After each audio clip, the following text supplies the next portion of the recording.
3, 2, 1. Vocês estão ao vivo.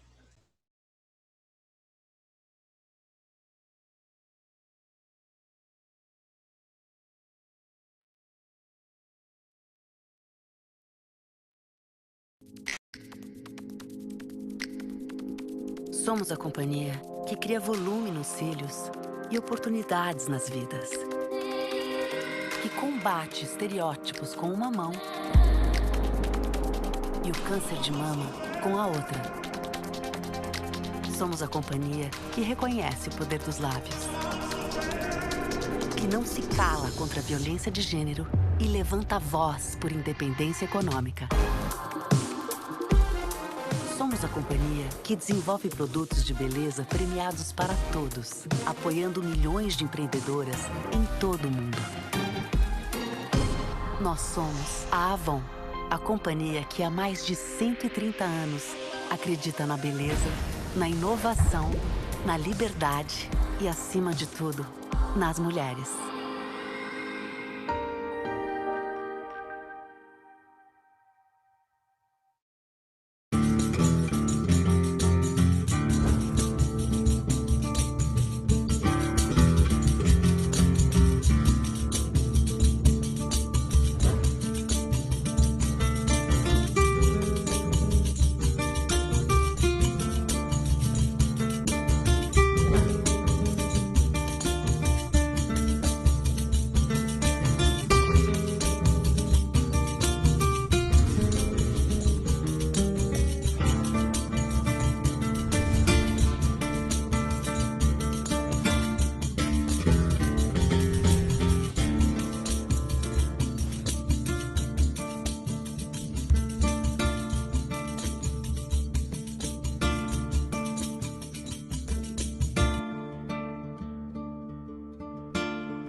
Boa noite a todas e todos. Eu sou Renato Sérgio de Lima, vou coordenar essa sessão sobre crime organizado e os crimes ambientais na Amazônia, que acontece, então, a partir de agora, no 14º encontro do Fórum Brasileiro de Segurança Pública. Nós teremos com a gente aqui a presença do Ayala Couto, professor da Universidade Estadual do Pará, a Sueli Araújo, a especialista sênior em política pública no Observatório do Clima, o Marco Leão, coordenador da SDDH, Sociedade de Defesa dos Direitos Humanos, e da Ana Cláudia Bragança, procuradora da República, coordenadora da Força Tarefa da Amazônia. Ana Carolina, desculpa, melhor corrigindo. O importante nesse processo é que a gente vai ter aqui cerca de 10 minutos de apresentação inicial do Ayala. O Ayala faz parte de um projeto que o Fórum Brasileiro de Segurança Pública está conduzindo na região amazônica, que tem três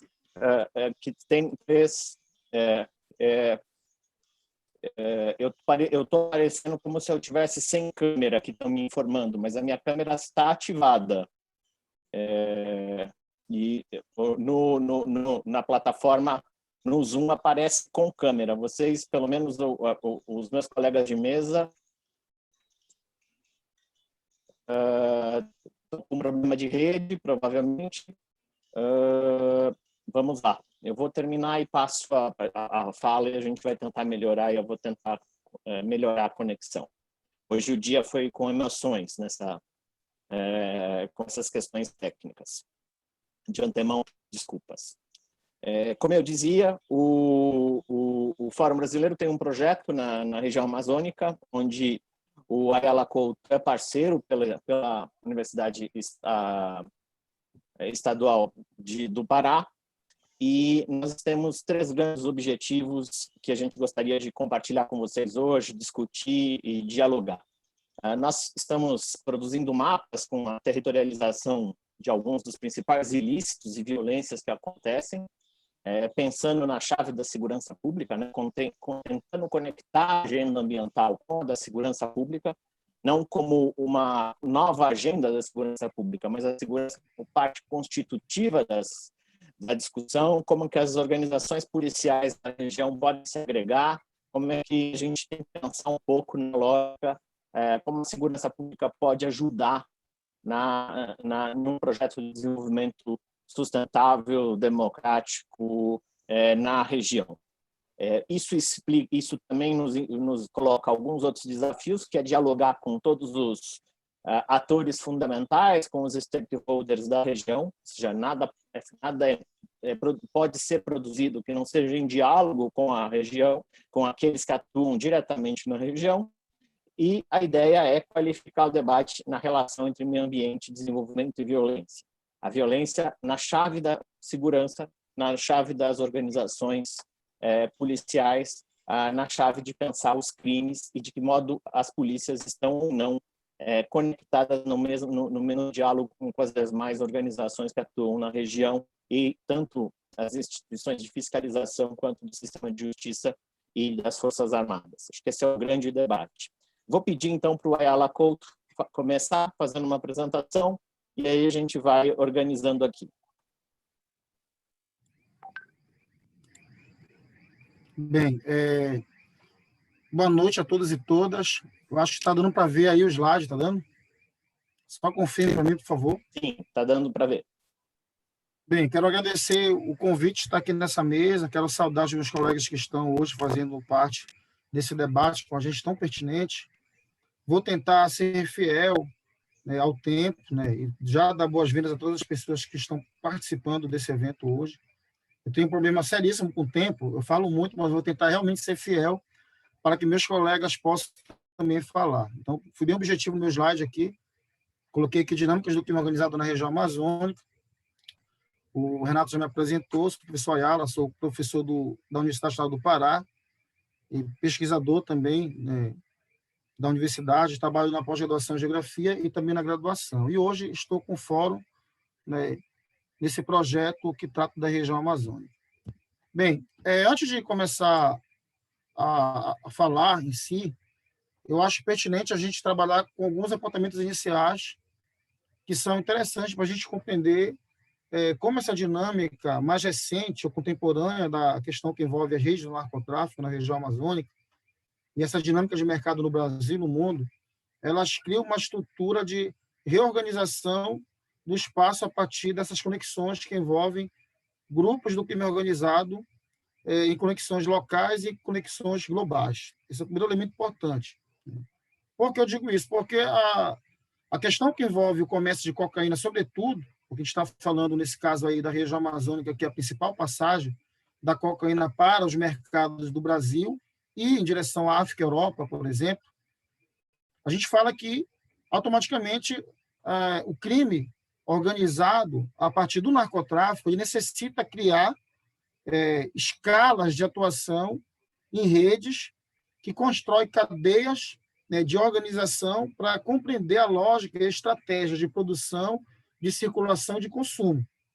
E, portanto, as mais variadas estratégias de transporte da droga e as mais variadas estratégias de cessão de rodovias, de rios, ou até mesmo de cidades e com aeroportos, sejam eles públicos ou privados, serão utilizadas como estratégias de conexão. Esse é o primeiro elemento importante. Segundo, que a cartografia que nós vamos apresentar aqui, ela não representa um trabalho inédito.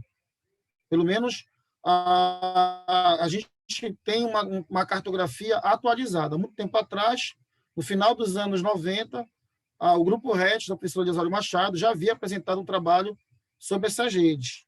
O que nós fizemos agora foi ampliar esse trabalho, colocando, por exemplo, novas rotas que surgem, e essa questão também que está mais direcionada para a presença do crime organizado. Foi algo que, naquele momento, não foi trabalhado, e aí que está, por exemplo, a diferença desse trabalho em relação ao trabalho de pouco mais de 10 anos atrás, grandioso, que o Grupo RET da UFRJ desenvolveu, sob a organização do professor Ali Osório Machado, da Universidade Federal do Rio de Janeiro, né, que também é geógrafo.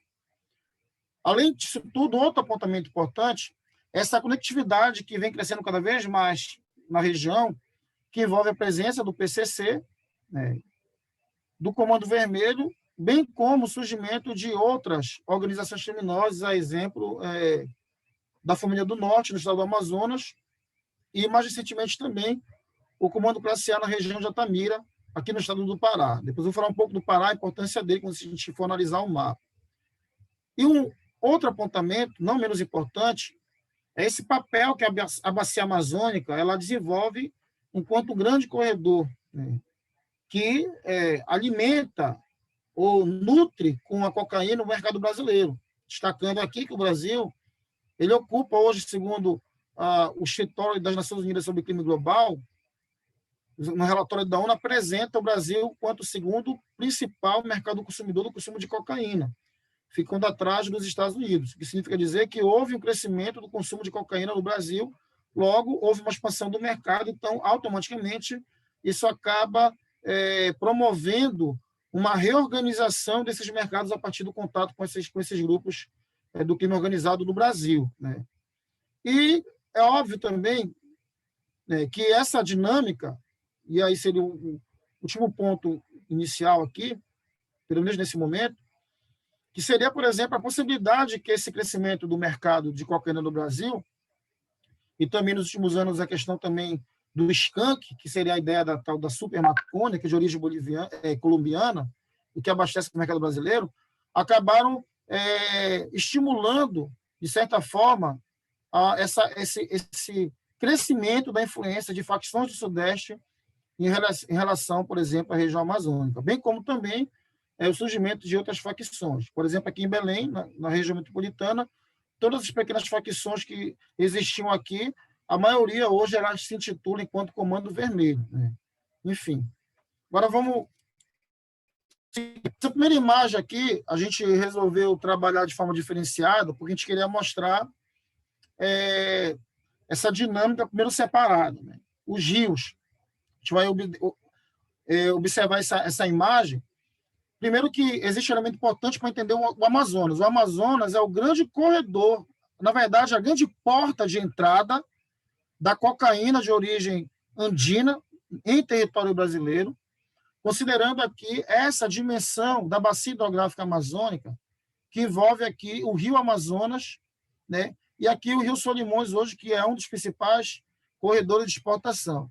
Mas essa bacia hidrográfica na região, ela representa hoje um grande corredor que integra todo o estado do Amazonas em relação, por exemplo, contato com os países da fronteira que abastecem o mercado ou que trabalham com a dinâmica de comercialização a nível global, envolvendo a Amazônia como uma área de trânsito. Então, a gente resolveu destacar aqui. Então, há um destaque para o estado do Amazonas no que diz respeito à entrada da droga em relação aos rios. O rio Amazonas aqui, um grande corredor, embora nós saibamos que as viagens são mais demoradas, mas elas são muito mais seguras do ponto de vista da segurança que esse tipo de transporte ele acaba proporcionando para o transporte da cocaína em função de que existe uma precariedade no que diz respeito, por exemplo, o monitoramento ou a presença da segurança pública nessas regiões, né? Então, nós sabemos a dimensão geográfica e territorial da região amazônica, sabemos também da complexidade que é em relação à quantidade de ilhas, florestas, que acabam também contribuindo para que espaços sejam utilizados enquanto espaços camuflados para poder fazer com que toda essa droga ela tenha o seu destino final, né? o seu transporte chega até o seu destino final sem nenhum tipo de empecilho. E aqui entrando o estado do Pará, né? Enquanto que o Amazonas seria esse grande corredor, né, com uma porta de entrada para entrada de cocaína e de skunk de origem colombiana, o Pará, na verdade, já seria a grande área de trânsito em relação ao mercado nacional aqui, né? Então, embora o Amazonas receba, mas há uma forte dependência do estado do Pará para que essa droga ela chegue até os mercados do Brasil. Nesse caso aí, em direção à região Centro-Sul, em direção à região Sudeste, que tem que passar pelo Pará, né? Nesse caso aí, também considerando o abastecimento da região metropolitana e a conexão que se dá a partir daqui com o mercado global, né? A gente vai destacar que dentro desse contexto todo, nos últimos anos vem crescendo a presença do tráfico de drogas no porto de Vila do Conde, que fica no espaço metropolitano de Belém, na região do município de Barcarena, né? O Porto de Vila do Conde é um porto conhecido porque trabalha com a exportação de minério, de alumínio, né? Enfim, de bauxita, em direção ao mercado europeu e asiático também, né? E aí, automaticamente, você tem uma conexão que se dá por essa região, né? Não só em relação ao tráfico de drogas, mas também outras atividades que abastecem, inclusive, o mercado paraense, nesse caso, o contrabando, né? De produtos que chegam até o mercado de Vila do Conde e abastece a região. Bem como outros produtos contrabandeados, exemplo de minério, que também passam por esse porto.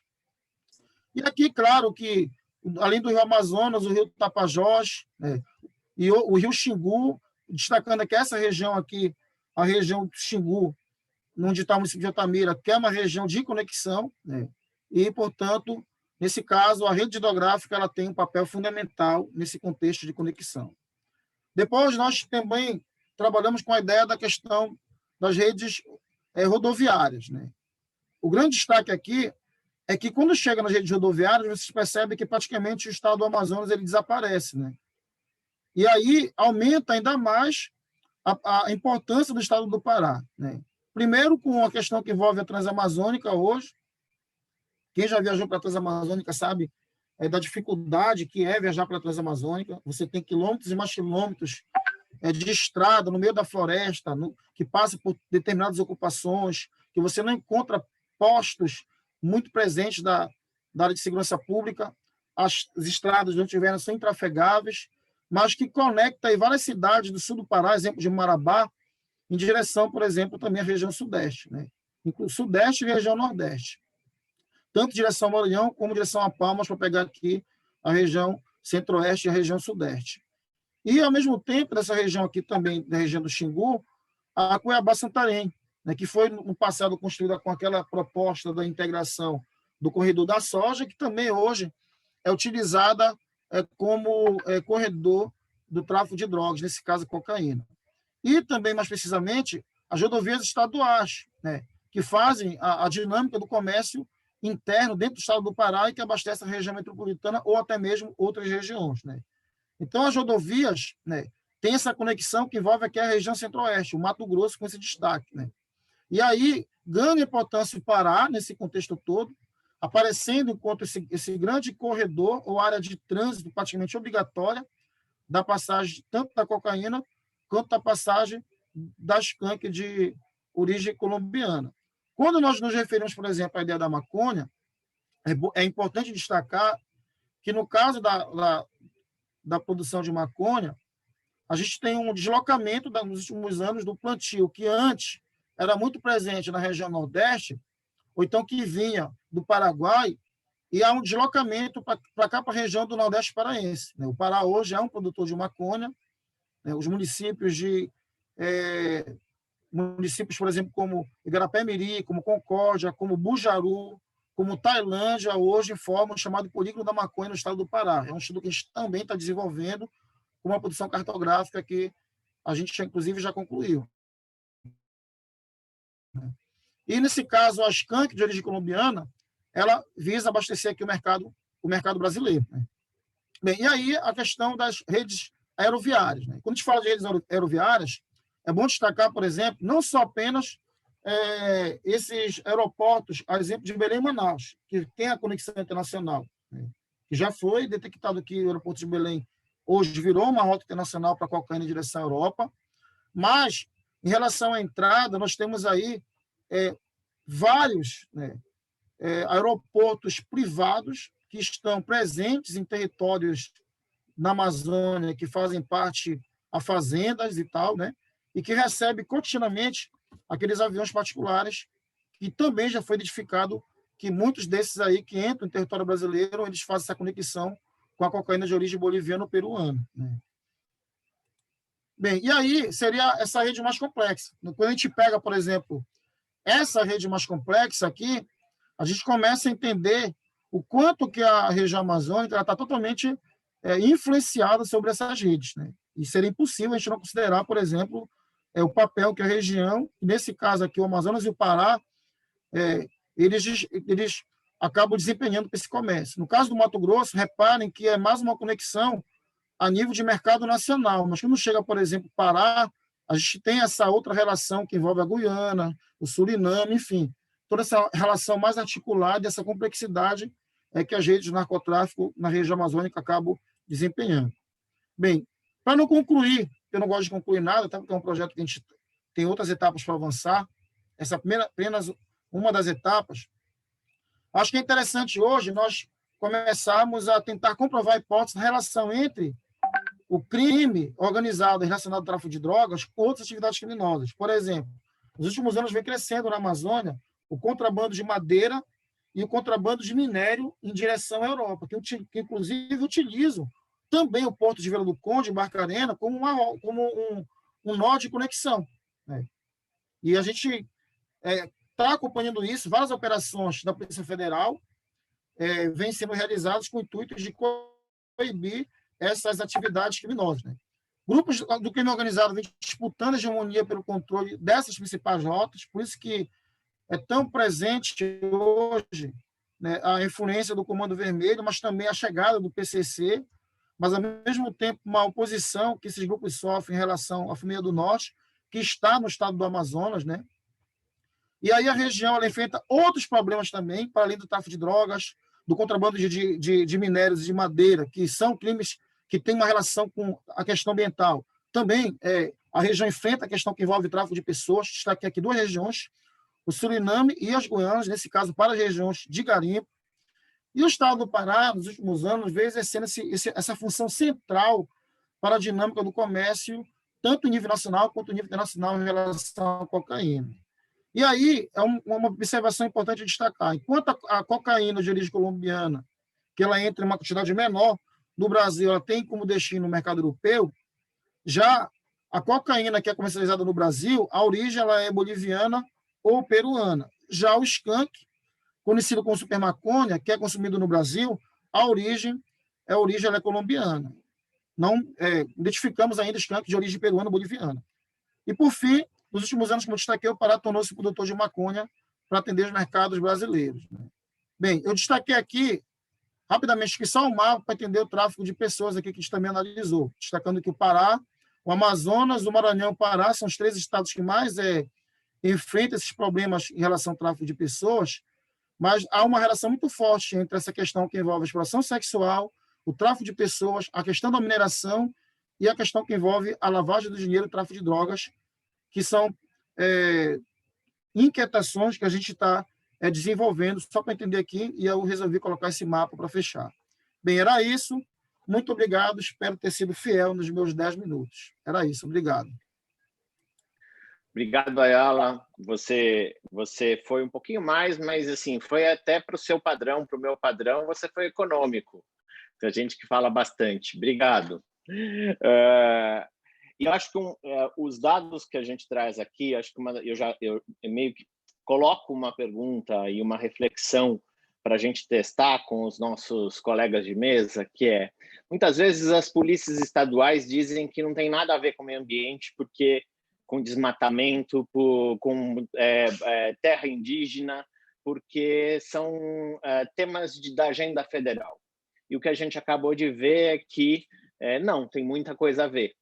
E que o problema da fiscalização ela precisa ser articulada, né? Na verdade, a gente precisa reforçar a capacidade de fiscalização e, sim, a dinâmica do crime organizado se aproveita das brechas de fiscalização e dessa bateção de cabeça entre diferentes esferas, poderes e órgãos de Estado. Então, mais do que pensar, por exemplo, a construção de uma enorme operação, uma nova operação, as polícias estaduais, se devidamente articuladas com os órgãos federais, conseguiriam, talvez, endereçar melhor esses dados, porque esses dados são dados públicos, que a equipe compilou e organizou, mas eles não foram produzidos primariamente a partir do zero. Então, é muita informação, é muito conhecimento acumulado, e que, se de certa forma tiver conectado, a gente poderia pensar que sim, terra indígena é um problema estadual, sim, em termos de polícia, desmatamento, sim, é um problema, porque nada está desconectado de uma grande cadeia criminosa de organização. Então, falar de um modelo de desenvolvimento sustentável é tentar pensar que a segurança pública não tem fronteiras e divisas de competências entre União, Estados e municípios, entre poder executivo, judiciário, Ministério Público e assim por diante. Passar agora, então, para as considerações da Sueli. Muito obrigado, Sueli. Bom, boa noite a todos. Queria primeiro agradecer o convite e eu vou... É uma honra estar aqui no fórum, no evento do fórum e compartilhar a mesa com vocês. Eu vou tentar fazer a conversa, eu até tinha anotado uns pontos, mas eu vou reverter minha fala para conversar com a apresentação do professor Ayala e com a apresentação do Renato, certo? Bom, o primeiro ponto é que realmente eu acredito que segurança pública não tem fronteiras, mas a questão da fiscalização ambiental também não. Então, não é só uma integração das forças de segurança com os órgãos federais de meio ambiente e os órgãos ligados à segurança no governo federal, mas uma integração da questão da segurança com o Sistema Nacional do Meio Ambiente, que é composto desde 1981 por órgãos federais, estaduais e municipais. O CISNAMA nunca conseguiu realmente se articular como um sistema consolidado. Na parte de fiscalização da Amazônia, há uma atuação mais forte do IBAMA, que surgiu até pela dificuldade dos órgãos ambientais estaduais de fazer essa oposição direta às atividades criminosas, eles têm mais dificuldade, têm menos treinamento, mas, assim, na prática, tudo isso deveria funcionar como dois sistemas, tanto de meio ambiente quanto de segurança, que conversam, né? Que conversam nas diferentes esferas do governo. Eu acredito que o governo federal ele tem um papel importante, mas o papel ele está muito mais em órgãos como o IBAMA, que eu presidi, o próprio ICMBio, Instituto Chico Mendes, dentro das áreas protegidas, também faz uma fiscalização eficiente. Eu acredito que a ajuda do governo federal está muito mais nesses órgãos do que nos órgãos militares. Eu, pessoalmente, tem sido a minha posição. Eu costumo fazer um paralelo com a questão militar. Para mim, a fiscalização ambiental ela tem uma lógica própria. E você colocar o militar na coordenação de tudo isso é a mesma coisa que você colocar alguém da Marinha dirigindo um avião da aeronáutica. A fiscalização ambiental ela tem uma lógica que foi construída nas últimas décadas para funcionar de forma efetiva. Então, um órgão como o IBAMA, ele não vai, raramente ele vai parar caminhão na beira da estrada. Raramente ele vai chutar a porta de serraria. Ele faz isso já tem década, na verdade, mais eles foram aprimorando, porque não adianta você resolver uma fazenda e uma serraria, você tem que entrar na região, uma região como Altamira, e resolver toda a articulação de crimes que está ocorrendo. Eles são conectados, então a grilagem está ligada ao desmatamento ilegal, que depois vai produzir o incêndio, as queimadas sem autorização, que se tornam incêndios. Esse dinheiro alimenta o garimpo ilegal. Muitas vezes, por exemplo, o IBAMA chega num garimpo ilegal, tem alguns perto de Altamira, no município de Altamira. O que você encontra lá? Você encontra maquinários que cada uma daquelas PCs custam R$500 mil, R$600 mil. Não é aquela população em regime semi-escravo que comprou aquelas máquinas. Então, tem dinheiro alimentando tudo isso. Então, concordando em dois pontos, né? A necessidade de articulação e de atuação interfederativa. E necessidade de olhar as cadeias criminosas como articuladas, senão você não resolve, né? Qual é o meu incômodo? Eu tenho esse incômodo e tenho externado com o modelo Operação Verde Brasil. Tá? E eu sempre acho que as forças de segurança podem e devem ajudar. Tá? E tem ajudado, sempre ajudar a segurança dos homens do IBAMA, sempre foi feita pelos policiais militares dos estados. Nunca vai só IBAMA, raramente só no grupo especial, que eles vão sozinhos, em geral vão com a segurança dos estados. Mas qual é o meu incômodo? É porque você tem todo um trabalho para operações mais sofisticadas que não está sendo feito, está sendo abandonado, priorizando-se operações do tipo presença. Vai um monte de homens para a Amazônia. Né? É a coisa de um monte de homem em campo. Isso, na verdade, você não resolve, porque 3 mil homens na Amazônia, quem está acostumado com a região, vira nada. Né? Então, o que você tem que ter antes? Você tem que ter um trabalho de inteligência muito sofisticado, com cruzamento de dados públicos. Isso, a interação entre governo federal e governos estaduais pode ajudar, porque você tem que cruzar toda a parte de imagens de satélite do desmatamento e outros crimes ambientais com dados das cadeias produtivas, do rastreamento das cadeias produtivas. Então, quem vende soja para quem financiou aquela soja, quem está comprando, de onde vem esse dinheiro, quem vende carne para quem está financiando, de onde vem esse dinheiro. As operações mais sofisticadas e mais bacanas e que têm eficácia são aquelas que têm esse tipo de preparação. E às vezes você leva meses preparando para chegar na região e resolver um problema que articula um monte de infratores, que articula quem está financiando, às vezes até bancos conhecidos, que não estão olhando se o financiamento está abrangendo áreas embargadas ou não. E, então, esse olhar integrado ele é necessário, e eu sinceramente acho que o caminho é essa atuação integrada, mas jamais a militarização da lógica da escolha das operações. Os órgãos ambientais, e não estou falando só de IBAMA, os órgãos ambientais, e não apenas dos órgãos federais também, eles sabem enxergar a lógica do crime ambiental. Então, por exemplo, tentando territorializar, usando o mapa do professor Ayala. O mapa principal dos crimes ambientais na Amazônia, ele fecha no Pará, Mato Grosso e Rondônia, no arco do desmatamento. Então, ele é como se abraçasse o mapa do narcotráfico, né? Ele fecha um arco.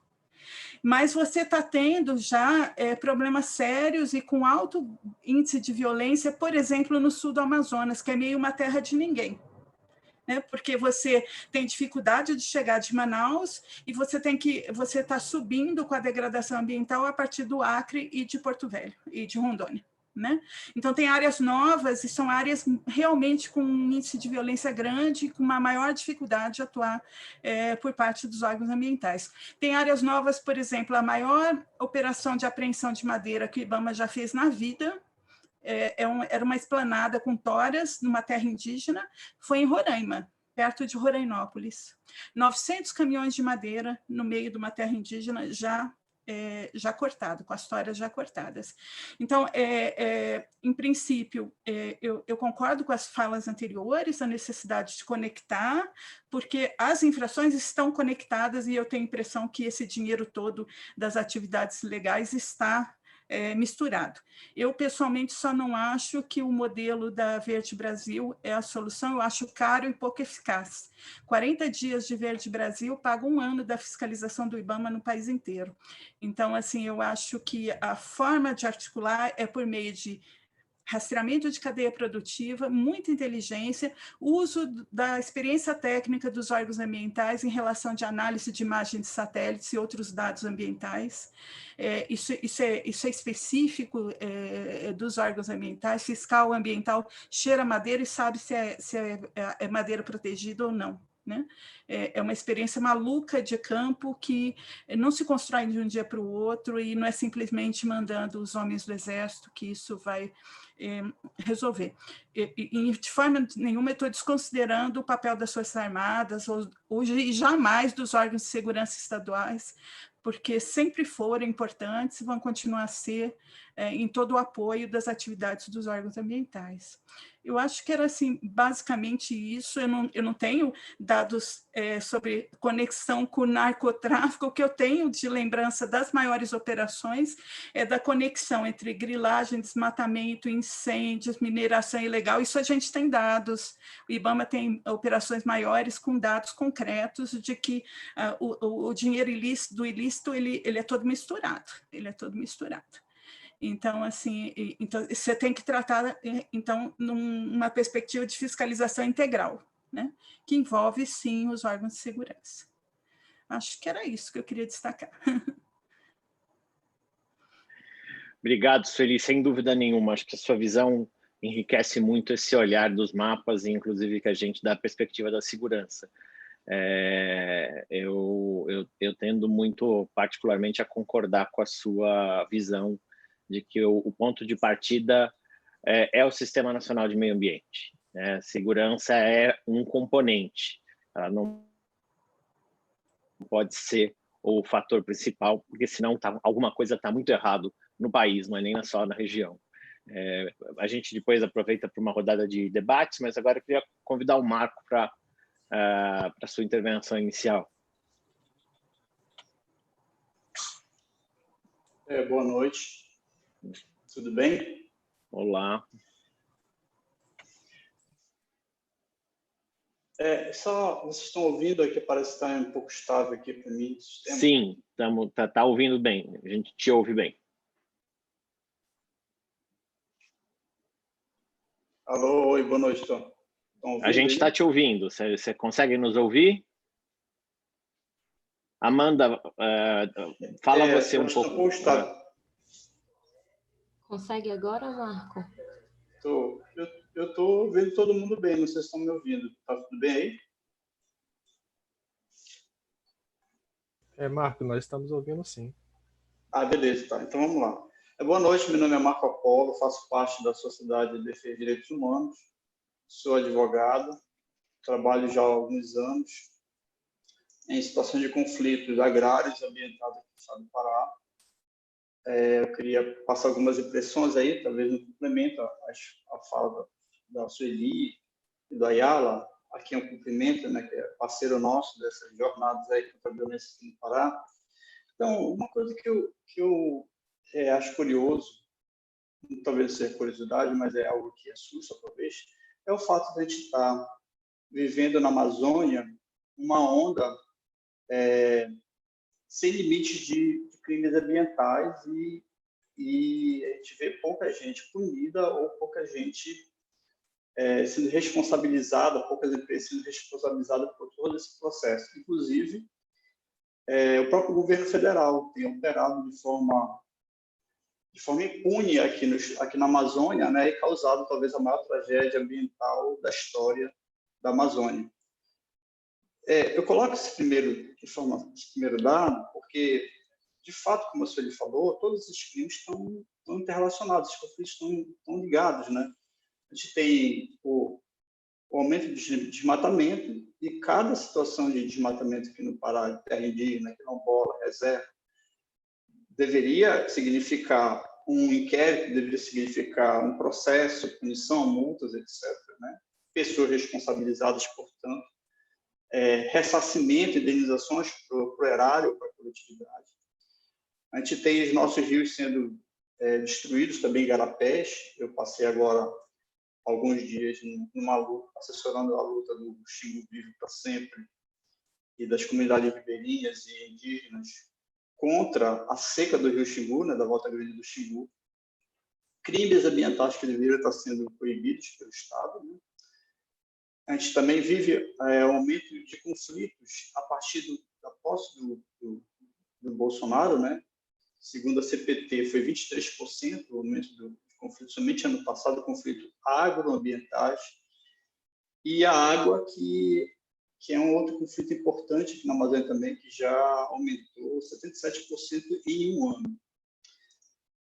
Bom, eu acho que a gente tem que pensar um pouco nas causas dessa situação.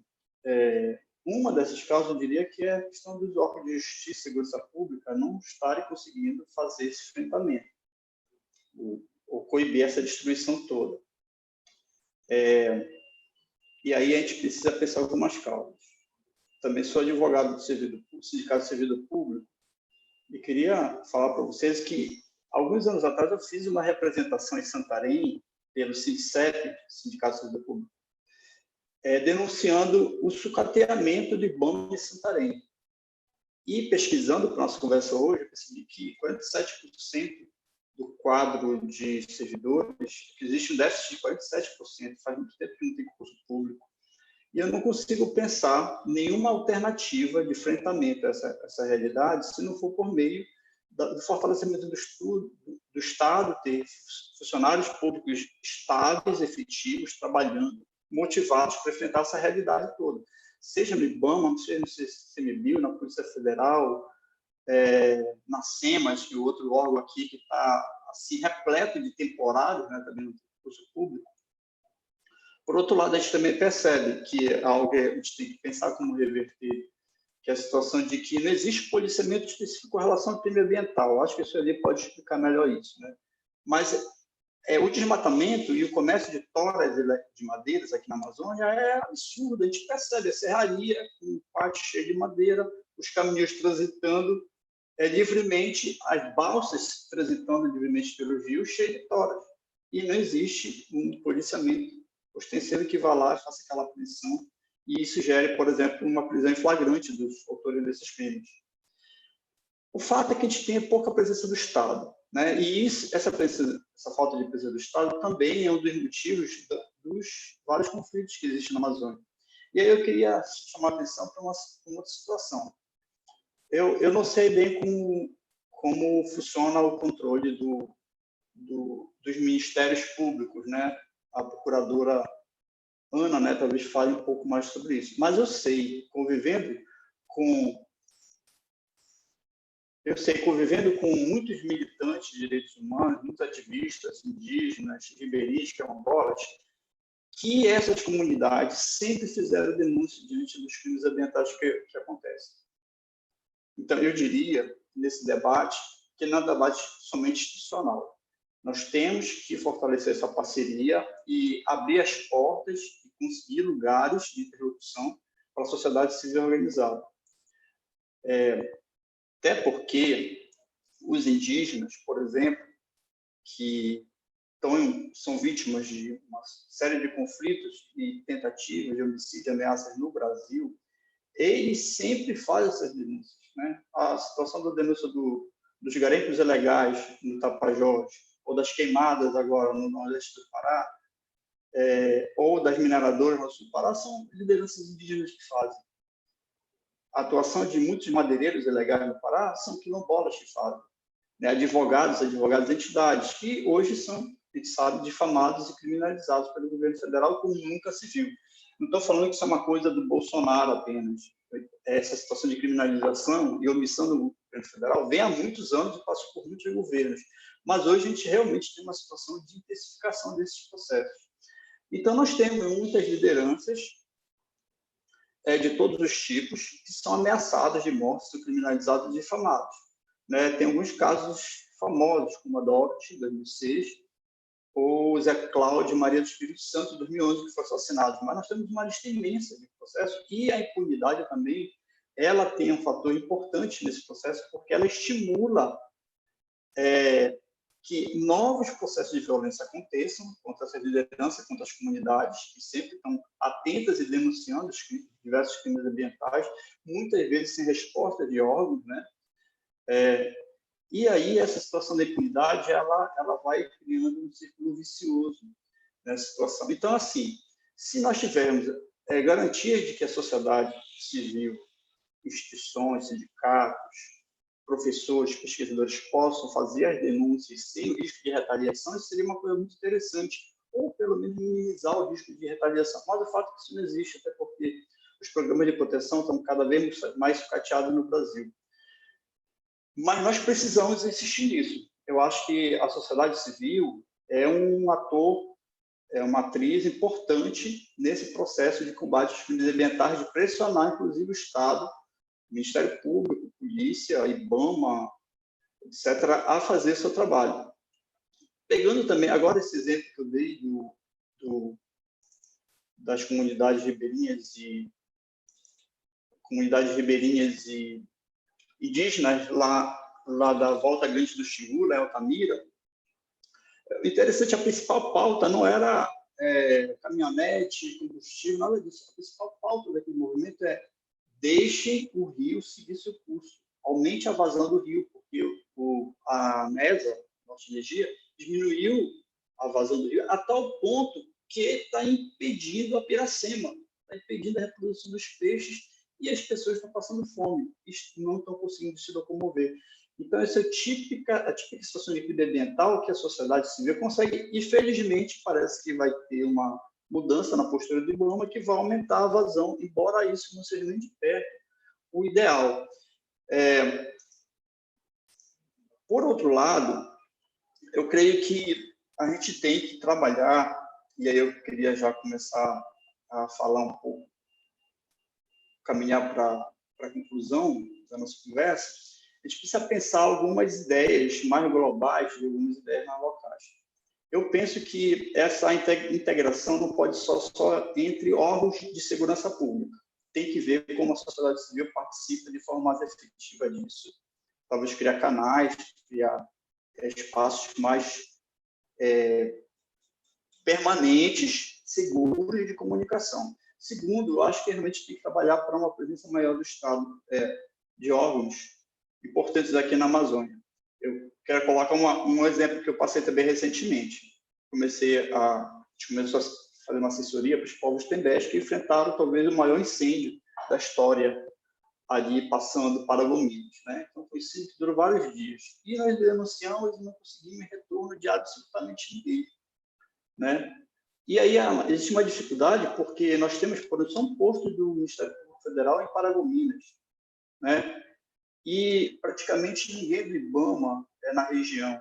Então, a floresta queimou durante dias, durante semanas, e destruiu muita coisa, né?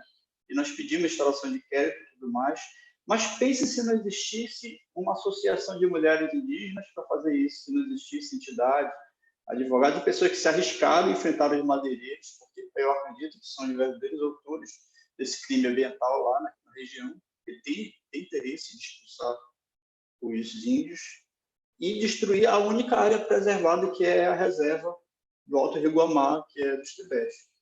Então, essa integração é muito importante de fazer. Da mesma forma que a gente tem que repensar e exigir uma mudança na postura também dessa forma como o governo federal, do Bolsonaro, está tentando maquiar o enfrentamento do problema. E aí eu me reporto dessas grandes operações que já existiram há muito tempo, né? Na história do Brasil recente, inclusive. Essa operação Verde Brasil 2, na verdade, eu vou falar aqui, foi um verdadeiro desastre isso.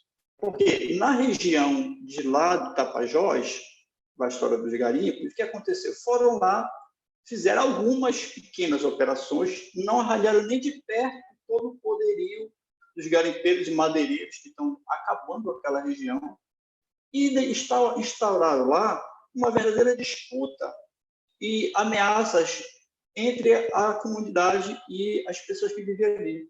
Então, resultado disso, nós temos indígenas ameaçando indígenas, agricultores brigando com lideranças, etc. E tal. Por quê? Porque não tem ação integrada e não dá para fazer isso. Essas ações são ações irresponsáveis. Se você não garante que depois vai ficar, por exemplo, IBAMA, Polícia Federal, Ministério Público mais presente ali, e políticas sociais de prefeitura, Estado, dando suporte para aquilo ali, é claro que as pessoas vão continuar cometendo os mesmos atos ilícitos. Porque quem não tem dinheiro para pagar uma ambulância, um remédio, vai pagar, vai se vender, vai aceitar fazer um comércio de uma tora de madeira, deixar as pessoas entrarem lá no seu terreno para fazer alguma coisa errada, né? Então, a gente precisa repensar esse modelo. Acho que está errado, nós denunciamos isso para o Ministério Público Federal, porque se instaurou uma série de ameaças e não teve nenhum tipo de resultado lá, a verdade é essa. Essa mesma operação também foi para Paragominas da mesma situação. Outra coisa que eu queria falar, que eu acho interessante, isso foi denunciado pelo Ministério Público Federal também, que é a questão da lei, né? A lei dos crimes ambientais, uma lei muito branda para a verdadeira tragédia que os crimes ambientais causam, né? De matar uma floresta, acabar com uma floresta, tem uma pena mínima, né? E eu nem sou muito a favor de que as penas sejam cada vez piores, né? Até por conta eu conheço bem o sistema penal. Mas eu penso que tem que avançar urgentemente nessa questão da responsabilização das empresas e dos governos, né? E realmente fazer um diálogo mais intenso com esses atores, atores internacionais, como ONU, União Europeia e tudo mais, que também acaba ajudando nesses crimes ambientais na medida que eles fecham os olhos e não exigem salvaguardas também para os produtos que eles levam daqui, né? Então, eu penso que é uma discussão muito complexa, mas do meu ponto de vista, do meu lugar de fala, eu diria que a gente tem que aproximar as entidades, sindicatos, rurais, de todos os órgãos e aumentar e valorizar a presença do Estado aqui na Amazônia. Tá bom? Muito obrigado. Se o meu tempo acabou, estou aqui à disposição para o debate. Obrigado. Eu que agradeço, uma visão bem importante de que a sociedade civil não só pode, como deve fazer parte das soluções. Não há soluções que não incorporem a visão da sociedade civil, isso é bem importante. E agora eu vou passar a palavra para a Ana Carolina falar também um pouquinho, e depois, ao final, a gente faz um bate-papo. Obrigado, Ana Carolina. Obrigada, Renato. Boa noite a todos. Muita gratidão pela oportunidade de falar aqui no fórum, esse espaço tão relevante de debate sobre a segurança pública no Brasil. Então, tem pouco tempo, vou ser bem direta, tratando de crime organizado e crimes ambientais na Amazônia, a gente, no Ministério Público, tem tido um desafio, que é o desafio de mostrar o quanto o crime ambiental, de per si, pode ser inserido num contexto em que ele se organiza e se estrutura de tal maneira, de forma a propiciar a formação de organizações criminosas, de redes de organizações criminosas próprias, né? Então, a organização criminosa, a gente normalmente associa muito a ideia de tráfico de drogas, a PCC, enfim, Comando Vermelho e algumas outras formas de organização. Mas, na verdade, a lei diz que ela é uma associação de 4 ou mais pessoas estruturalmente ordenada, né? Caracterizada pela divisão de tarefas, ainda que informal, com o objetivo de obter vantagem de qualquer natureza a partir de infrações penais cujas penas máximas sejam superiores a 4 anos. O nosso colega Marco bem apontou aqui que, no caso dos crimes ambientais, a gente tem um problema na nossa lei de crimes ambientais relacionado ao montante das penas, né? A maior parte das penas é realmente muito baixa. Mas quando a gente olha com uma lupa o fenômeno do crime ambiental da Amazônia, e principalmente quem são as pessoas ou as empresas, as organizações que estão dominando esse fenômeno, a gente vê que a gente tem uma atividade empresarial efetivamente organizada, por exemplo, para extração madeireira, para grilagem e implantação de áreas para pecuária, para mineração ilegal de ouro. E em cada uma dessas tipologias criminosas, é um desafio para o criminoso, né, para o líder ali daquela atividade organizada, de maneira praticamente empresarial, a inserção do seu produto no mercado. Porque ele está produzindo minério, está produzindo ouro, está extraindo madeira, está criando gado, e ele precisa desatrelar esse produto do crime. E é nesse momento, né, quando a atividade empresarial depende desse ilícito, que outros crimes se agregam à prática produtiva daquele grupo, para que esse produto chegue ao mercado camuflado como um produto lícito, né?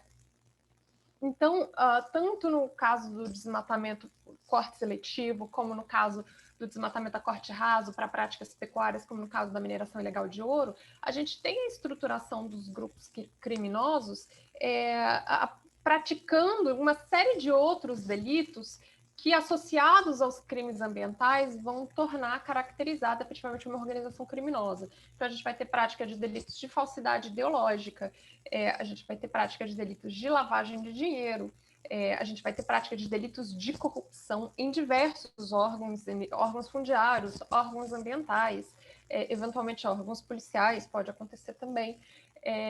A gente vai ter prática de delitos de violência, porque o crime ambiental ele é muito referenciado no território, até conversando um pouco com o mapa do Ayala. Ele é muito focado no território, né? Então, o desmatamento, a grilagem, ela ocorre num território, numa terra indígena, numa gleba federal, a mineração também ocorre dentro de um território. Então, naquele território em que existe uma pretensão de exercício de uma atividade econômica ilícita, vão ser produzidos também conflitos, né, que geram atos de violência, e aí não é por acaso que nesse contexto a gente tem o Brasil como campeão de mortes de ambientalistas, de protetores de direitos humanos, com grande destaque para a Amazônia. E cada uma dessas tipologias delitivas, né, se a gente pensar na mineração ilegal de ouro, no corte de madeira, no corte raso para pecuária, tem uma estrutura própria e peculiar, né, formas a partir das quais os criminosos se organizam para que a sua atividade adquira esse caráter, essa aparência de licitude, né? Então, muito rapidamente, falando um pouquinho sobre cada uma delas, na mineração ilegal de ouro, a gente tem, por exemplo, a lavagem do ouro ilicitamente extraído sendo praticada logo ali na primeira aquisição, na primeira venda, que é feita pelo garimpeiro ou pelo extrator de ouro, pela cooperativa, a um posto de compra autorizado a comprar ouro. Então, já naquela primeira venda, há uma falsificação no sentido de se dizer que aquele ouro foi extraído legalmente de algum lugar, quando isso não aconteceu. E os mecanismos de controle do Estado sobre isso são muito falhos. E a partir daquele momento, dali para frente, esse ouro adquire dentro do mercado aparência totalmente legal. Então, assim, a nossa experiência prática nos leva a crer que ninguém consegue ter a garantia de que sua própria aliança não é feita de ouro extraído da Amazônia. Se a gente pensa em outros delitos, como o delito de extração ilegal de madeira, a gente vê as fraudes se perpetuando, sendo feitas, principalmente nos planos de manejo, né? Então, os planos de manejo são os lugares, os empreendimentos que produzem legalmente madeira. Então, a gente tem planos de manejo fictícios, criados apenas para esquentamento de madeira, geração de créditos que esquentam madeira ilegal. A gente tem planos de manejo com inventários super estimados, né, também para esquentar madeira de origem ilegal. A gente tem circulação falsa de créditos de madeira também para esquentar a madeira de origem ilegal.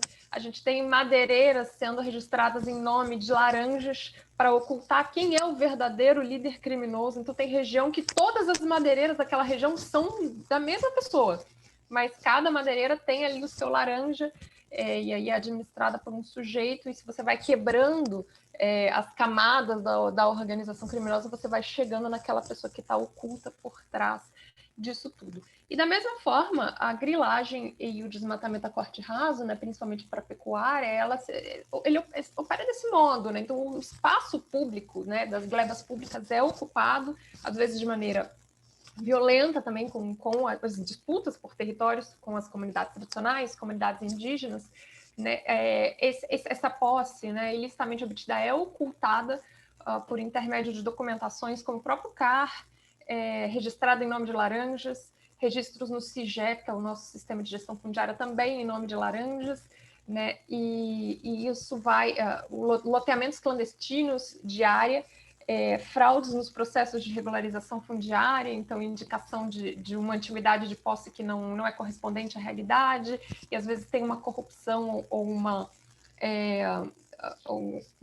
fragilidade ali no órgão público que acaba deixando isso passar, e aí acontece a regularização fundiária numa área onde isso não era devido, né? Tem casos de corrupção também em órgãos públicos, e no fim você está vendo ali uma área que foi desmatada, que foi invadida, produzindo um boi, vendendo esse boi para um frigorífico, e esse boi vem com a marca do desmatamento, mas quem consome esse boi não consegue ver, né? O mercado não consegue ver, às vezes até o frigorífico, se não é muito esperto, ou se não tem uma auditoria mais incisiva, também não consegue ver. E a gente chega assim ao absurdo de ter lavagem até de boi, né? Então o boi é criado na área desmatada, mas é vendido para o frigorífico com um documento de outra fazenda, uma fazenda completamente legalizada, justamente para tirar dele essa mancha, né, da vinculação ao desmatamento. Então a gente lá na Amazônia se lava boi, se lava madeira, se lava terra, se lava ouro, É possível lavagem também de peixes, já vi peixes ornamentais, né, que tem um valor muito grande no mercado asiático, por exemplo, peixe sendo exportado com guia, peixe ornamental sendo exportado com guia de peixe comum. Então, assim, é uma multiplicidade de ilícitos. E aí, falando um pouco sobre a questão de como enfrentar tudo isso, né? Acho que a questão da articulação que foi colocada pelos colegas anteriormente é imprescindível. Existe um papel muito importante que tem que ser prestado pelos estados e a gente precisa fazer os estados acordarem para isso, né? Eles têm competências fiscalizatórias a serem exercidas, segundo a nossa lei de competências ambientais, né? A Lei Complementar 140, sem prejuízo do papel de coordenação e articulação muito forte da União Federal, inclusive em função dos nossos tratados internacionais, né, de que somos signatários. É importantíssimo olhar para as cadeias criminosas, e quando a gente olha para essas cadeias e para essas organizações mais complexas, a gente faz recortes, né? Então, nós somos muito pequenos na Amazônia enquanto órgãos, instituições de Estado, então a gente precisa fazer recortes que nos permitam enfrentar os fenômenos delitivos de uma maneira que seja mais eficiente, né? Que vá dar um resultado mais aprofundado. Para que a gente não ataque sempre só no varejo, mas pense um resultado que seja sustentável também do ponto de vista do atacado. E para isso, o fortalecimento dos órgãos ambientais, dos mecanismos de inteligência, das articulações, é imprescindível. E eu acrescentaria que é imprescindível também desenvolver nos órgãos, em especial estaduais, a percepção de que o crime ambiental não pode ser visto como meio de vida, porque esse é um problema. A percepção assim arraigada em determinadas searas sociais de que não é um ilícito importante, de que o desmatamento não é um ilícito importante, ou que a mineração ilegal de ouro não é um ilícito importante, que na verdade devia ser proibido e que, aliás, devia ser permitido. E que é assim, uma falha legislativa o fato de que naquele momento isso corresponda a um crime. E isso leva a uma maior condescendência com o crime, né? Eu falo que tem municípios que são completamente cooptados pelo ilícito, mas que não tem essa dimensão de que aquilo é um crime. O criminoso ambiental em audiência perante o juiz, ele não se declara criminoso, ele não se entende criminoso, ele se queixa constantemente de que ele não é um criminoso, que ele não fez nada de errado, de que ele está sendo perseguido, que ele não é assim um monstro que a Polícia Federal, normalmente eles acusam a Polícia Federal, diz que ele é. E ele não fala isso para se livrar da responsabilização, ele fala isso porque ele acredita nisso, assim como muita gente acredita nisso. E isso faz com que a gente caia no problema de oferecimento, né, de outros mecanismos de geração de renda que sejam viáveis para a população e que tirem a população dessa captação pelo ilícito, né? O que implica assim, uma política pública que seja completa, que não seja só sobre o aspecto da segurança pública, Estado, comando e controle, que é muito importante, mas que vá além, né? Que seja capaz de realmente propiciar um desenvolvimento sustentável. Então, acho que esse é o nosso grande desafio, olhar para um fenômeno que é muito complexo e tentar enfrentá-lo também de maneira complexa, né? Sem resposta simples, mas da forma mais abrangente possível, mais aprofundada possível, e debates como esse são imprescindíveis para que isso se torne possível. Pessoal, essa é a minha mensagem, acho que eu falei mais do que devia. Desculpa. Obrigado, acho que está sendo bem interessante de forma complementar, a gente tem aqui várias falas que, de algum modo, se conectam, mostram alguns pontos importantes. Como disse o Major Salóis, aqui do Exército, nos comentários, há um processo de convergência criminal na região amazônica que certa forma, puxa o outro, ou seja, a governança criminal a partir de uma única de um único lugar, né, de um único lugar institucional. Então, os pontos aqui tratados mostram, por exemplo, que Estado e sociedade são parte, alguns ruídos são do próprio modelo de segurança e justiça, como o Marco disse, da impunidade, né? Que são as taxas de impunidade no Brasil são realmente altas, então a gente precisa, de alguma forma, endereçar melhor como punir, e ele tem razão quando ele diz que punir não significa só prender o operador da ponta lá, o cara que operava a retroescavadeira, mas também o processo de responsabilização de toda a cadeia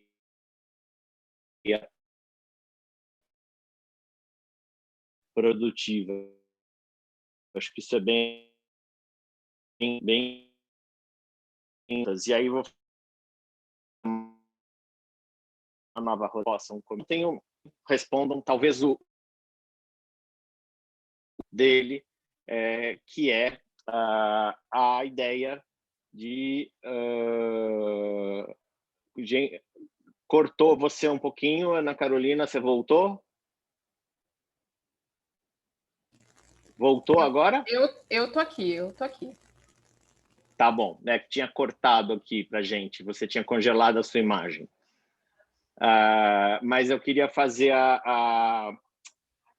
duas perguntas. Uma delas chegou aqui num chat privado, por motivos óbvios, e que eu acho que é importante que a gente explicite isso na lógica, na busca de soluções, que é se há relatos muito fortes, notícias do envolvimento de policiais. A resposta, a gente sabe que sim, mas até que ponto isso compromete o nível de fiscalização, principalmente de policiais com a rede de grilagem, garimpo e assim, ou seja, qual é o nível de comprometimento institucional para que a gente consiga construir uma boa relação com as corporações. Claro que casos individuais, mas qual é o espaço, se há notícias de envolvimento dos policiais? A pergunta veio de um policial, por isso ele pediu reserva, por motivos óbvios.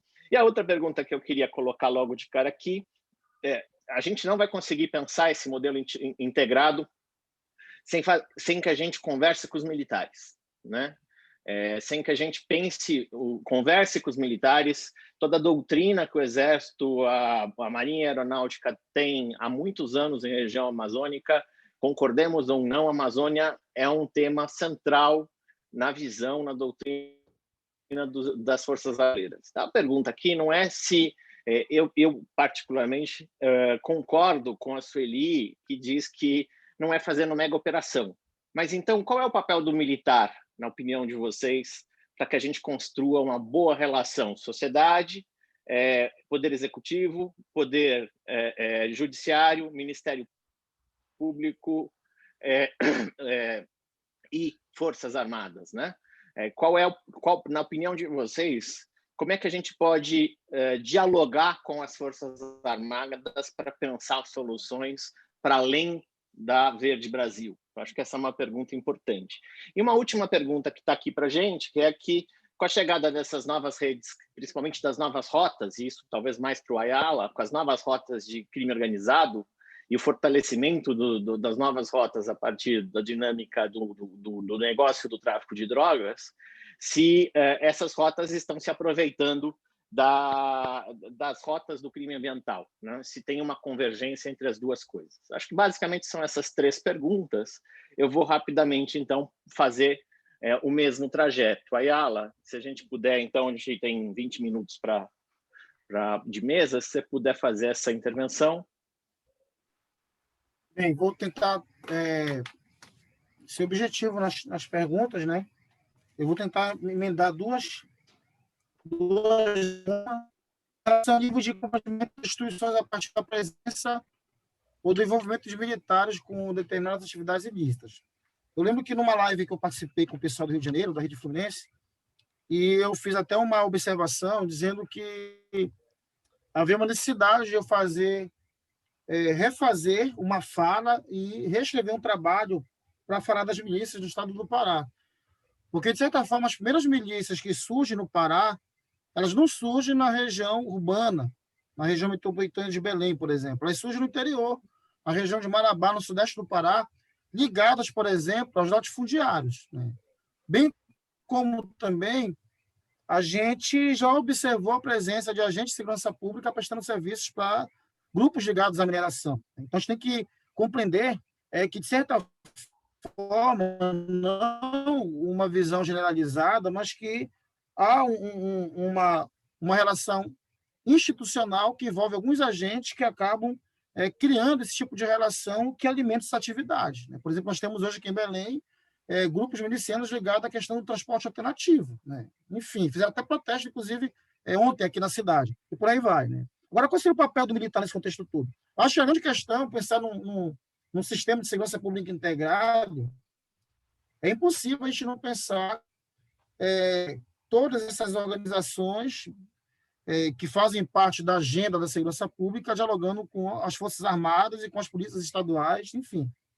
Essa seria a grande questão de compreender que esse pacto federativo, institucional ou interinstitucional, ele é extremamente necessário, primeiro, para tentar fragilizar essa relação mais corruptiva que atinge alguns agentes de segurança pública, ao mesmo tempo pensar de forma integrada as possibilidades de se combater as atividades criminosas das suas mais variadas especificidades. Né?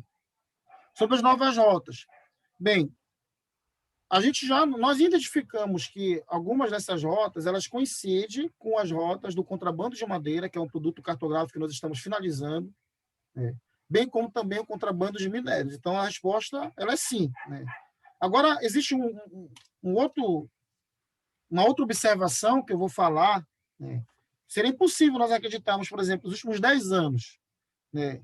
O narcotráfico ele gerou cerca de 870 bilhões de dólares enquanto receita. Né? Ou seja, e segundo o relatório da ONU, 40% de outras atividades ilícitas elas têm relação direta com esse recurso que o narcotráfico, esse montante que o narcotráfico ele gera. Então, você tem, por exemplo, dinheiro do narcotráfico que chega em determinados bancos, foi um trabalho também que o Grupo RET fez no passado, sob a orientação da professora de Osório, que identificou que em cidades da Amazônia com população de 20 mil habitantes, movimentavam dinheiro, entrada e saída de recurso, que era praticamente algo impossível para a dinâmica econômica daquela cidade, inclusive cidades ribeirinhas. Mas a relação que há, por exemplo, desse recurso com a compra de terras na região, com financiamento de campanhas eleitorais, com financiamento, por exemplo, de atividades ligadas à questão da mineração, do contrabando de madeira. A grande questão hoje, que eu acho que é o raio-x da questão, é nós conseguimos conectar isso, porque uma coisa já foi colocada para a gente aqui, que as rotas, por exemplo, do contrabando de madeira e do contrabando de minério, elas coincidem com as rotas do narcotráfico, pelo menos no que diz respeito a essa relação que envolve o mercado ilegal. Considerando essa dimensão econômica dessa atividade, é praticamente impossível a gente não conseguir visualizar onde é que esse recurso ele acaba se manifestando. E para fechar, só um outro exemplo aqui. Nos últimos anos, vem crescendo no Pará as apreensões de plantios de maconha em municípios da região do Nordeste do Pará. Agora, uma questão importante para destacar. Geralmente, as pessoas que são pegas e são presas nessas áreas de plantio de maconha no Pará nunca são os donos da plantação, mas são os funcionários que são camponeses pobres dessa região que são absorvidos para fazer esse trabalho. E quando vão identificar, por exemplo, quem é o dono da plantação, ninguém consegue identificar quem são os donos.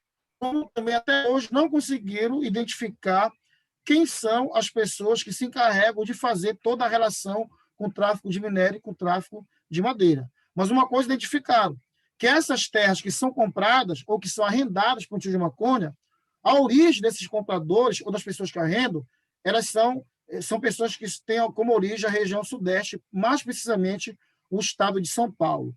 Como também os vários imóveis em Belém que foram comprados em apartamentos de luxo, a origem são de pessoas do estado de Pernambuco, que compraram imóveis de mais de R$1 milhão na área nobre de Belém e nunca ocuparam esses imóveis. Então, é preciso a gente também ter uma compreensão de como esse recurso ele acaba manifestando todas essas outras atividades ilícitas que hoje estão presentes na nossa região. Eu espero ter sido objetivo e ter respondido os questionamentos. Obrigado. Obrigado a ela. Passar para a Sueli agora, se ela responder a pergunta que ela achar mais relevante. tentar responder a questão dos militares, que foi eu que chamei a atenção. Bom, eu acho que, em primeiro lugar, os militares eles podem ajudar, mas eles não é o papel deles coordenar controle de ilícitos, prevenção de ilícitos ambientais em geral. Um documento nessa linha que eu acho que posso comentar é um documento que o Observatório do Clima, que é a organização que eu estou trabalhando depois que eu aposentei, chamou de Plano Mourão. O que é o Plano Mourão? É uma minuta de um plano para controle do desmatamento da Amazônia, feito pelo Conselho Nacional da Amazônia Legal, e que vazou para a imprensa há cerca de uns 30 dias, um pouco menos do que isso. O Plano Mourão é um plano com 62 páginas, e o vice-presidente, ele fala de meio ambiente, né? O discurso dele é mais coerente com uma preocupação ambiental do que do presidente da República, né? Mas vamos pegar o Plano Mourão, 62 páginas, não tem nenhuma menção ao INPE, que é o órgão responsável pelo monitoramento do desmatamento há décadas. O INPE é reconhecido internacionalmente como um órgão de ponta nesse sentido. O Brasil sempre esteve na liderança internacional em termos do controle do desmatamento por imagem de satélite. Foi um dos primeiros países a adotar isso. O INPE não é citado nenhuma vez, o IBAMA é citado uma vez, junto com uma referência de renovação doutrinária. O ICMBio, acho que tem 2 menções. Um plano de prevenção e combate ao desmatamento da Amazônia que ignora, na prática, INPE, IBAMA e ICMBio, ele não vai dar certo. E que ignora a própria sociedade civil, porque a referência à sociedade civil no plano, e não é um plano assinado pelo vice-presidente, é um material do Conselho da Amazônia Legal, né? Não está assinado por ninguém, tá? É um material de trabalho deles. Plano, no plano, a questão das organizações da sociedade civil é feita referência a uma lei para regular a atuação das organizações. Então, as organizações da sociedade civil deixam de ser vistas como parceiras e passam a ser vistas como um objeto de regulação, né? Então, eu tenho bastante preocupação quando você coloca um olhar muito militar sobre essa política pública. Eu acho que os militares fazem parte disso e que não tem chefe. É um sistema de governança complexa em que você tem vários órgãos federais e você tem órgãos no nível estadual e municipal, e tem que ter. Governança complexa tem que ser baseada em respeito, coordenação, transparência, respeito à parte técnica, né? Então, respeito aos órgãos ambientais. E os militares são um componente de tudo isso. Então, assim, eu acho que a visão demasiadamente hierárquica de uma proposta como essa, assim, ela só vai levar, na verdade, a um insucesso, ao fracasso. E eu estou assumindo os militares como parte da solução, mas jamais na coordenação. O documento ele mostra muito a preocupação com a defesa, que é parte dos militares, a parte toda da linha de defesa, os militares têm um papel importantíssimo e devem ter todo o apoio para fazer o que eles precisam nesse campo. Se alguém for mandar uma grande operação do IBAMA ou do ICMBio lá para o sul do Amazonas, onde você tem perto uma unidade militar grande, isso tem que ser feito junto, você tem que planejar a operação para atuar todo mundo junto. Agora, o que está equivocado, assim, no meu entendimento, no modelo atual, é a coisa da hierarquia. Isso não teve na Verde Brasil do ano passado, a hierarquia foi colocada no decreto desse ano, né? Então, os militares eles estão no comando efetivo e os resultados têm sido muito, muito ruins, gente. Assim, na verdade, o desmatamento está muito alto.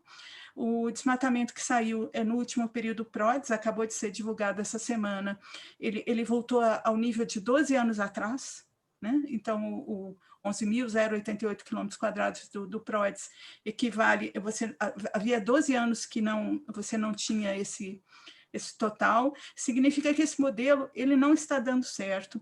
Eu queria chamar a atenção, assim, e assumindo sempre o respeito, não só aos militares, Exército, Marinha e Aeronáutica, as forças de segurança em geral, e assumindo assim, toda a relevância do trabalho deles. Além da questão desse planejamento, de como atuar, o que nós vamos fazer, eu queria chamar a atenção nesse governo para a necessidade de mudança de discurso, porque, na verdade, há um discurso não só no presidente Bolsonaro, desde a campanha, eu falo isso porque eu publiquei em jornal quando eu era presidente do IBAMA, pedindo para o então candidato Bolsonaro parar de criticar os órgãos ambientais, tem matéria minha pedindo, porque eu falei, o campo está muito ruim. Uma liderança política dessa importância, ela não pode ter esse discurso contra os órgãos ambientais.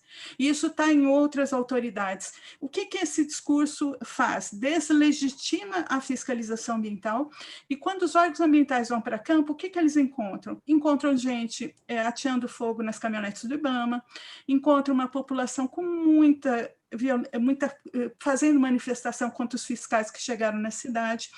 Tudo isso é muito ruim, e isso passa um sinal de liberou geral que aumenta, na verdade, o número de crimes. Então, assim, assim, resumo, né? Eu acho que essa narrativa tem que ser revertida, é fundamental. Nisso, o vice-presidente Mourão, ele não tem essa narrativa, né? E em relação à postura do vice-presidente Mourão, eu acho que ele tem que, na verdade, respeitar o histórico e o conhecimento dos órgãos ambientais. Eu não estou falando só do IBAMA, dos órgãos ambientais em geral. Eu acho que vai funcionar. O Brasil sabe como fazer, porque em 2012 o desmatamento foi 4.100, eu acho, quilômetros quadrados. Você abaixou de 83% entre 2004 e 2012. Quer dizer, o Brasil sabe o modelo que tem que aplicar, e os militares até estavam no meio. Tá? Mas os órgãos ambientais estavam com muito mais recursos e legitimados pelo governo de plantão. Eu não estou falando de nenhum governo específico, eu estou falando qualquer um dos governos. Isso foi alterado muito recentemente, esse sinal de deslegitimação dos órgãos ambientais em campo. Desculpa se eu exagerei, o tema me... O tema é fundamental, Sueli, fique tranquila. Marco. Bom, começar aí pelo final aí do que a Sueli falou. Na verdade, eu acho que a gente tem que fazer a caracterização correta do governo federal na figura do presidente da República. Ele é um criminoso do ponto de vista ambiental de todas as formas, eu diria. O que ele tem feito com o IBAMA, com os órgãos ambientais, o que ele tem feito com lideranças indígenas, com ONGs, com o INPE, né, é algo que realmente o Tribunal Penal Internacional ele deveria considerar mais, porque eu não acredito que no Brasil, com a ARA lá, né, e com o STF do jeito que está, vai ter algum tipo de reversão com relação à responsabilização do presidente da República. E olha que nós fizemos, aqui no Pará, nós fizemos, acho que 1, 2 ou 3 denúncias com relação à questão ambiental e também com relação à Covid, né? Então, eu acho que essa que é a caracterização. E a intervenção das Forças Armadas na Amazônia, acho que segue um pouco a lógica do que é o governo Bolsonaro, onde os militares ocuparam vários postos sem ter a expertise, né, para estar ocupando todos esses postos. Eu não discordo que as Forças Armadas têm um papel institucional importante no Brasil, mas não nesse campo, né? É como eu falei, né, a operação Verde Brasil em 2 lugares que eu particularmente acompanhei e falei com lideranças depois da estada dos militares, é terrível do ponto de vista exatamente que eu falei, deixou mais conflitos do que soluções. Então, nessa perspectiva, eu sou completamente contra a presença do Exército comandando esse tipo de operação na Amazônia, essa militarização que está ocorrendo na política ambiental. Né? Até porque, pelo que me parece, esse conselhão que foi feito aqui com relação à Amazônia, para dar uma resposta para os europeus, deixou de fora, inclusive, o governador, tirar a sociedade civil, tirar órgãos importantes como o Ministério Público, entendeu? O Ministério Público Federal, e órgãos ambientais e técnicos que têm uma história. Né? Assim, eu acompanho servidores públicos da área ambiental. Alô? Eu acompanho servidores públicos da área ambiental aqui na Amazônia e sei da desmotivação que essas pessoas têm. Não existe uma operação feita se não for por Brasília. Não existe absolutamente nada, não tem orçamento para nada. Se você for no IBAMA de Santarém, está caindo aos pedaços. Tem pouquíssimos servidores públicos, tem um assédio moral contra os servidores como nunca se viu no Brasil. Então, como é que você consegue reverter essa situação? É difícil, porque essa é a lógica do governo federal. E não estou isentando os outros governos, não. Estou falando que agora está piorando. Então, nessa perspectiva, nós temos que se fortalecer, buscar o fortalecimento, essa história do... a gente tem que fazer ação para cobrar e pressão para cobrar concurso público no IBAMA, no ICMBio, na FUNAI, que tem que ser reestruturada, porque é outra tragédia. Belo Monte está aí para provar que foi uma tragédia, né? A ação do Ministério Público fez e reconheceu o etnocídio que aconteceu naquela região. Então, fortalecer órgãos ambientais é fundamental, porque não acredito que militares vão conseguir fazer algo além do que os dois lá mandaram, o Bolsonaro e o Mourão. Por outro lado, eu insisto que, com relação aos maiores ativistas hoje, os maiores responsáveis pela preservação do que aqui no Pará, especificamente, pouco resto de floresta, são extrativistas, indígenas, ribeirinhos, quilombolas, porque a pecuária, agronegócio, a construção de estradas, o minério está acabando tudo. Se a gente olhar o mapa, a gente vai perceber que o que está protegido é justamente nessas áreas. E que está nessas áreas são essas lideranças, são esses povos tradicionais que mantêm a floresta em pé e todas as que reagem acabam sendo ameaçados.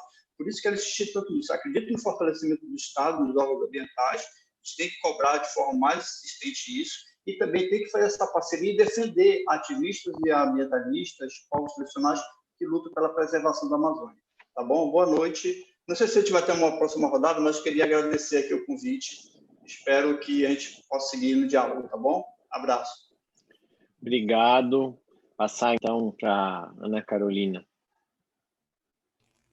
Obrigada, Renato.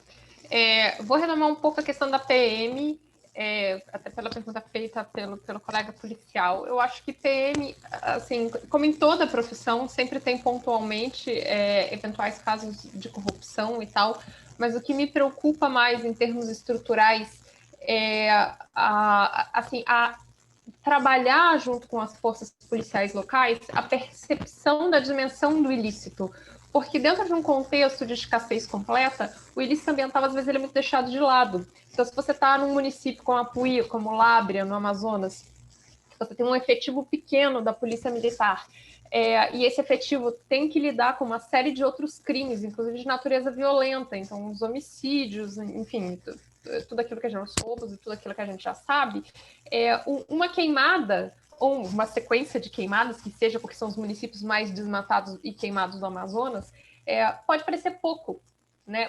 E não é óbvia a dimensão, o relacionamento entre esses delitos e os crimes de violência aos quais eles vêm conectados. Então, eu acho que trabalhar junto com as polícias militares para trazer mais à luz essa dimensão de violência que os crimes ambientais também acabam assumindo é importante, assim como o impacto desses crimes sobre a população como um todo. Então, a gente está falando, por exemplo, de em 2019, a gente ter estado na Amazônia que o número de crianças internadas até 5 anos dobrou por problemas respiratórios, como impacto direto da maior incidência de queimadas. Então, não é indene de dano, né? Não é simples assim. Existe um prejuízo mesmo à população causado por esse tipo de delito. Acho que a gente tem que aprofundar o papel das polícias militares nesse particular. Mas com consciência, né, com uma formação adequada nesse sentido. Em relação aos militares, eu quero reforçar as falas de que eles são assim, imprescindíveis, porque, primeiro, que eles têm bastante inserção, então eles são quem está lá na fronteira com a Colômbia, lá em São Gabriel da Cachoeira e tal, então tem produtos de inteligência em especial que eles são imprescindíveis, porque são eles que estão lá. Agora, as atribuições das Forças Armadas, elas são limitadas, né? Eles têm uma tarefa institucional, por exemplo, de combate a crimes ambientais em áreas de fronteira. O que eles fazem em Roraima, a terra indígena Yanomami, a cada 3, 4 meses tem incursões repressivas ao garimpo, é importantíssimo e eles estão dentro da função institucional. A forma como como o combate ao ilícito ambiental como um todo vai ser promovida, isso já está fora do arcabouço legal de atribuições das Forças Armadas. Na verdade, a política de proteção ao meio ambiente ela é definida em lei, na Lei da Política Nacional do Meio Ambiente, e o órgão central devia ser o Ministério do Meio Ambiente, né? Então, essa é a nossa previsão legal. De modo que o que eu vejo é que talvez falte ao MMA ele assumir mais essa postura que é conferida a ele legalmente, né? De ser o grande articulador, o produtor de conhecimento, de diagnósticos, junto com todas as demais agências, inclusive as agências militares, que têm esse papel relevantíssimo, em especial nas fronteiras e nas ações repressivas, porque eles são capazes de grandes mobilizações e de produção de elementos de inteligência. Então, assim, o papel deles pode ser aprofundado dentro das atribuições, né, que eles exercem e exercem bem, mas é preciso ouvir a todos, em especial quem tem expertise técnica e considerar essa expertise técnica na tomada de decisão. Obrigado. Até pelo horário, talvez a gente pode, né, encerrar, até porque eu acho que vocês passaram com impressionantemente o recado de forma muito sintética, direta e clara, né, em pouco tempo. Porque se fosse eu falando, eu ia levar 1 hora para falar coisas que vocês falaram em 10 minutos, 15 minutos. Porque, então, eu queria agradecer imensamente. Acho que é isso. Posso fazer alguns resumos importantes dessa mesa. De um lado, o fortalecimento dos órgãos de fiscalização e ao Sistema Nacional de Meio Ambiente. Sem o fortalecimento desse sistema, a gente não consegue avançar, e esse fortalecimento se dá tanto no plano institucional quanto no plano político, e isso é fundamental para que a gente, inclusive, sinalize para os criminosos de toda a dinâmica, de toda a cadeia criminal, da governança criminal na região, de que a mobilização, tanto do Estado como da sociedade, e que é também uma outra mensagem aqui, o Estado e a sociedade precisam trabalhar juntos, não é só retórica, não é só um discurso de integração de sistemas, é sim trabalhar com uma questão fundamental que é inteligência, apoio e articulação que exige um nível de diálogo e disposição para o diálogo de todos muito grande, né? Não se fechar nos seus quadrados, eu acho que isso é fundamental. É sempre estranho, porque, em geral, as doutrinas e as práticas nos fecham nos nossos quadrados, nas nossas competências, nas nossas questões, e isso é diferente. Se a gente pensar os militares, principalmente das Forças Armadas, o militar é treinado para assumir a coordenação em uma situação de crise.